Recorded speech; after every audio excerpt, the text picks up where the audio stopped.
Quel record historique l'Agence des services frontaliers du Canada a-t-elle atteint en 2025? Concernant les renvois de ressortissants étrangers,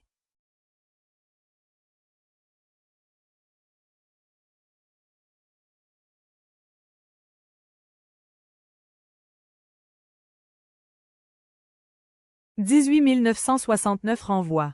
Les données de fin d'année 2025 confirment ce total, marquant le niveau le plus élevé depuis le début de la tenue des registres en 1950.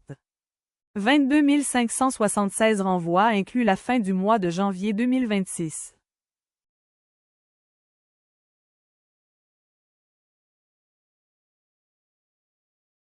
Quelle est la principale différence entre une mesure d'expulsion et une mesure d'exclusion?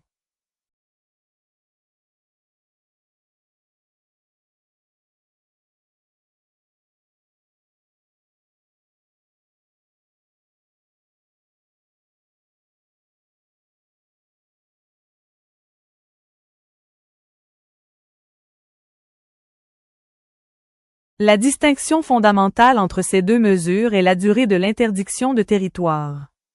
Une mesure d'expulsion est la sanction la plus sévère et interdit de manière permanente à l'individu de revenir au Canada, à moins qu'il n'obtienne une autorisation écrite spéciale pour revenir.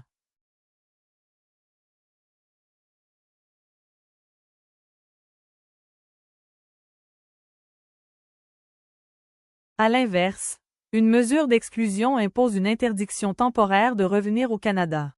Cette interdiction est d'une durée d'1 an en règle générale, mais elle s'élève à 5 ans si la mesure a été émise parce que la personne a fait de fausses déclarations. En 2025, quel type de mesure de renvoi a constitué la majorité des expulsions effectuées par l'ASFC?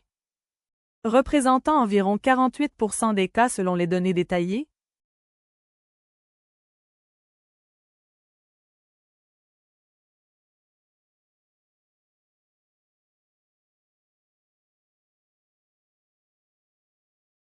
Mesure d'expulsion.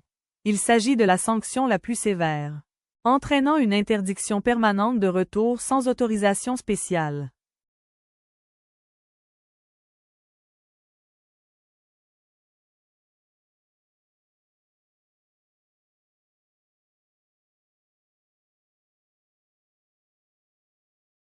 Selon le plan des niveaux d'immigration 2026 à 2028.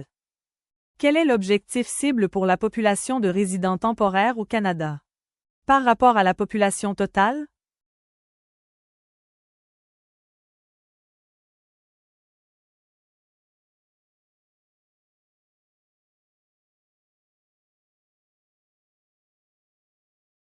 Moins de 5% d'ici la fin de 2027. Le gouvernement fédéral s'est engagé à réduire la part des résidents temporaires pour atteindre ce seuil d'ici fin 2027 afin d'équilibrer le système.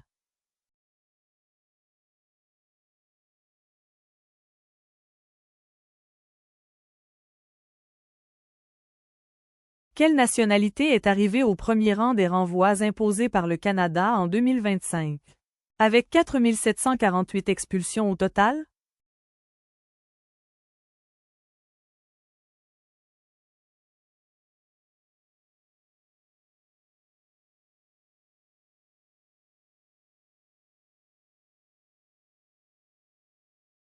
En 2025, le Mexique arrive en tête avec 4 748 renvois exécutés, suivi de l'Inde, 3 660, et d'Haïti, 2 242.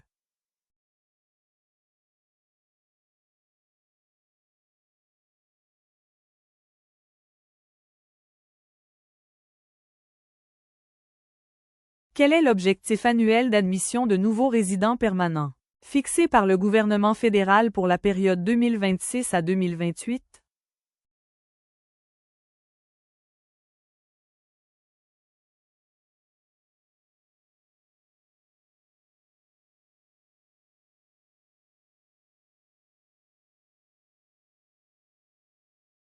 « 380 000 admissions.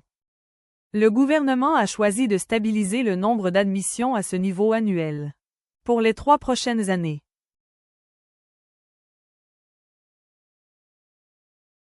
Parmi les motifs d'interdiction de territoire, lequel a généré le plus grand nombre de renvois en 2025, totalisant plus de 18 000 cas.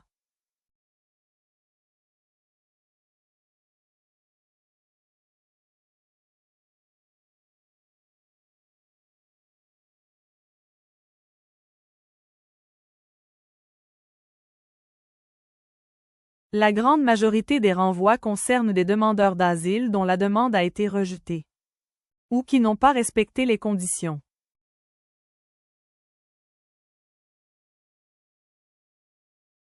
Quelle région administrative de l'ASFC a enregistré le plus grand nombre total de renvois en 2025, avec plus de 10 000 exécutions?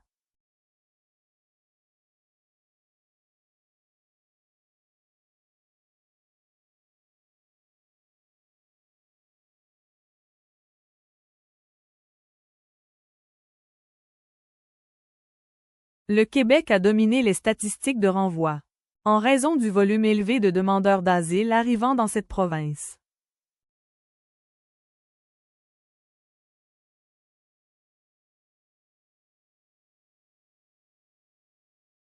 Pour les immigrants francophones hors Québec, quelle est la cible d'admission progressive fixée pour l'année 2028?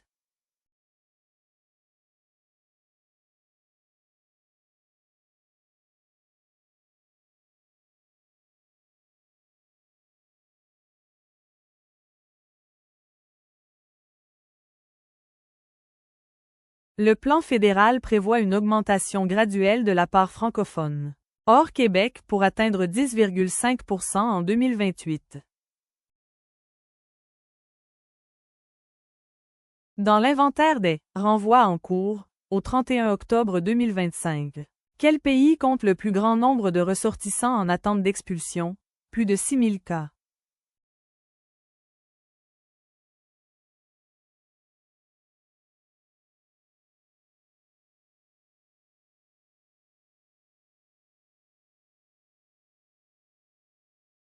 L'Inde arrive en tête de l'inventaire des dossiers actifs. Le Mexique est deuxième malgré sa première place pour les renvois déjà exécutés.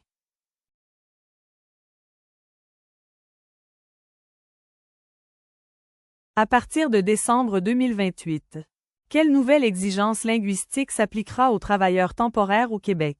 Après 3 ans de séjour,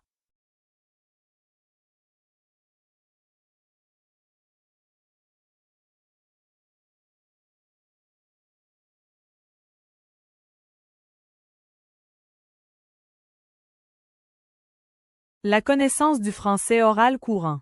Le Québec impose cette nouvelle condition pour s'assurer de l'intégration linguistique des travailleurs à long terme. Quelle mesure temporaire a été annoncée en mars 2026 par le gouvernement fédéral pour aider le Québec à retenir ses travailleurs qualifiés en voie d'obtenir la résidence permanente?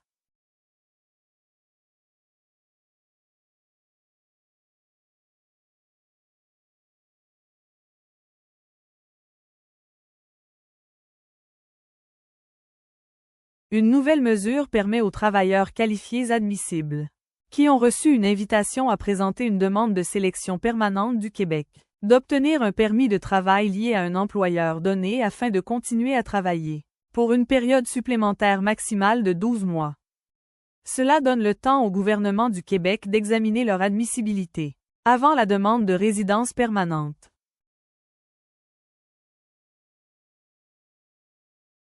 C'est important de connaître ses droits pour mieux se défendre.